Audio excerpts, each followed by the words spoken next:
আসসালামু আলাইকুম, কেমন আছেন সবাই? আশা করি সবাই ভালো আছেন। ঘূর্ণিঝড় রেমাল আমাদের কী কী নষ্ট করলো একটু দেখেন। আমাদের ভাতিজি আমার পাশে বসে আছে আর এতগুলো আম নষ্ট করছে এই ঘূর্ণিঝড় রেমাল, যেটা কখনো মেনে নেওয়ার মতো না। তবুও কী করার, মেনে তো নিতেই হবে। এই ঘূর্ণিঝড়ের দাপটে আমাদের ডালিম গাছটাও হেলে গেছে।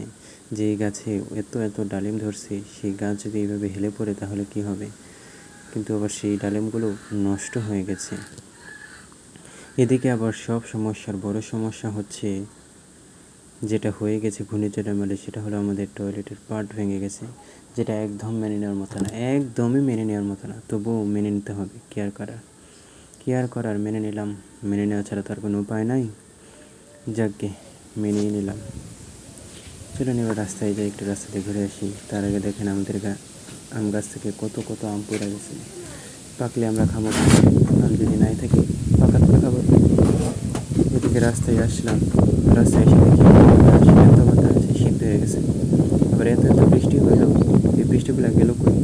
এদিকে একটা চড়া ডুবে নাই, কী করবো? মাত্র 2 টাকা ডুবছে, ওমা, তাও আবার ভালোভাবে ডুবে নাই, অর্ধেক। আবার এদিকে রাস্তাটা আমাদের বাড়ির পেছনে রাস্তা, এটা অনেক সুবিধাজনক। এই চড়াকে সবাই বিল করে নিচ্ছে। এদিকে সবাইকে বিলের পর বলছে টাটা বাই বাই, আজকে এই পর্যন্ত। দেখা, ধন্যবাদ।